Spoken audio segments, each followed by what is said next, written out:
പൊന്നാനിയിൽ ഉരു സർവീസ് ആരംഭിക്കാനുള്ള നീക്കം.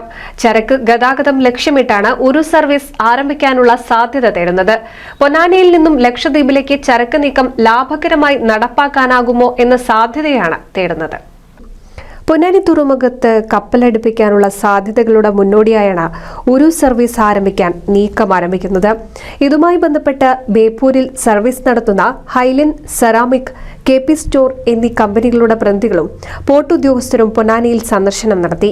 പൊന്നാനിയിൽ നിന്നും ചരക്ക് ഗതാഗത സാധ്യത, ലാഭസാധ്യത, സമയലാഭം എന്നിവയെക്കുറിച്ച് വിശദമായ പഠനം നടത്തും. ഉരു അടുപ്പിക്കുന്നതിന് പൊന്നാനി തുറമുഖം അനുയോജ്യമാണോ എന്ന കാര്യവും പരിഗണിക്കും. 4 മീറ്റർ ആഴമുണ്ടെങ്കിലേ ഒരു തീരത്ത് അടുപ്പിക്കാനാവൂ എന്ന നിഗമനത്തിലാണ് സംഘം. ഇതിന്റെ ഭാഗമായി തുറമുഖത്ത് ആഴം വർദ്ധിപ്പിക്കേണ്ടി വരും. കമ്പനി പ്രതിനിധികളും പോർട്ട് ഉദ്യോഗസ്ഥരും പ്രാഥമിക പരിശോധനയാണ് നടത്തിയത്. സിമന്റ്, കമ്പി ഉൾപ്പെടെയുള്ള വസ്തുക്കൾ ലക്ഷദ്വീപിലേക്ക് കയറ്റുമതി ചെയ്യുന്നത് ബേപ്പൂരിനേക്കാളും ലാഭകരമായി പൊന്നാനിയിൽ നടത്താൻ കഴിഞ്ഞാൽ മാത്രമേ പദ്ധതിയുമായി മുന്നോട്ടു പോകൂ. പൊന്നാനിയെ സംബന്ധിച്ചിടത്തോളം അറിയപ്പെട്ടിരുന്നത് ഒരു തുറമുഖ നഗരം എന്ന പേരിലാണ് പണ്ടത്തെ കാലത്ത് അറിയപ്പെട്ടത്. പോർച്ചുഗീസുകാരുടെ കാലത്തും ബ്രിട്ടീഷുകാരുടെ കാലത്തൊക്കെയുള്ള ഒരു വാണിജ്യ കേന്ദ്രം പൊന്നാനിയായിരുന്നു. ഇപ്പോൾ അറിയപ്പെടുന്ന പല പട്ടണങ്ങളും അന്ന് ഇത്ര സജീവമായി വാണിജ്യമായിരുന്നില്ല. തിരൂർ പട്ടണം തിരൂരെ സംബന്ധിച്ചിടത്തോളം തിരൂരൊന്നുമില്ല, അന്ന് ഇത്ര വലിയ ടൗണല്ല. അന്ന് പൊന്നാനിയിൽ നിന്നാണ് ഇവിടെ സാധനങ്ങളൊക്കെ തിരൂരിലേക്ക് വന്നിരുന്നത് ആ കാലത്തൊക്കെ.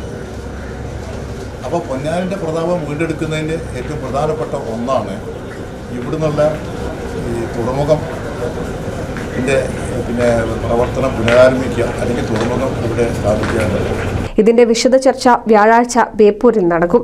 അതേസമയം തുറമുഖ പദ്ധതി സ്വകാര്യ പങ്കാളിത്തത്തോടെ നടപ്പാക്കാനുള്ള നീക്കവും തുടരുകയാണ്.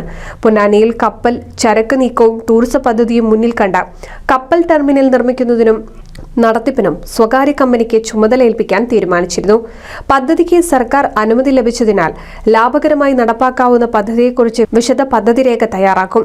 താൽപര്യപത്രം ക്ഷണിക്കുകയും ഇൻവെസ്റ്റ്മെന്റ് മീറ്റ് നടത്തുകയും ചെയ്തു കഴിഞ്ഞാലുടൻ ടെൻഡർ നടപടികളിലേക്കും കടക്കും. പൊന്നാനി തുറമുഖത്ത് കപ്പൽ ടെർമിനൽ നിർമ്മിക്കുന്നതിനായി മാരിടൈം ബോർഡ് മുൻകൈയെടുത്ത് നിലവിൽ പദ്ധതി തയ്യാറാക്കിയിട്ടുണ്ട്. ഈ പദ്ധതിയുടെ അടിസ്ഥാനത്തിലായിരിക്കും പദ്ധതിയുടെ നിർമ്മാണ നടത്തിപ്പ് ചുമതലകളുമായി ബന്ധപ്പെട്ടുള്ള രൂപരേഖയുണ്ടാക്കുക. ഉരു കൊണ്ടുവരാനുള്ള സാധ്യത പരിശോധിക്കുന്നതിന് വേണ്ടി ബേപ്പൂരിൽ നിന്ന് ഒരു ടീമിനെ നമ്മളിങ്ങോട്ട് വിളിച്ചു വരുത്തിയിരിക്കുകയാണ്. അവർ വന്ന് പരിശോധിക്കാൻ വേണ്ടിയിട്ട് ഹാർബറിൽ എത്ര ഡെപ്ത് ഉണ്ട്, അപ്രോച്ച് ചാനൽ ബേസിനിൽ എവിടെയൊക്കെ എത്ര ഡെപ്ത് ഉണ്ട് എന്നുള്ളത് പരിശോധിക്കും. അതിനുശേഷം തീരുമാനിക്കും ഏത് തരത്തിലുള്ള ഉരുവാണ് ഇങ്ങോട്ട് കൊണ്ടുവരാൻ പറ്റുന്നത് എന്നുള്ളത്. ഈ ഇവിടെയുള്ള രേഖകൾ വെച്ച് പരിശോധിക്കുന്ന സമയത്ത് 300 ടൺ കയറ്റാവുന്ന ഉരു വരാനുള്ള സൗകര്യം പൊന്നാനിയിലുണ്ട്. അപ്പോൾ അങ്ങനെയാണെന്നുണ്ടെങ്കിൽ അങ്ങനെ ആ ഒരു രീതിയിൽ ആ ഉരുവിൽ ഏത് റേറ്റിൽ അവർക്ക് ചരക്ക് ഇവിടുന്ന് ലക്ഷദ്വീപിലേക്ക് എത്തിക്കാമെന്നുള്ളത് അവർ കണക്കാക്കിയിട്ട് നമ്മളെ അറിയിക്കും.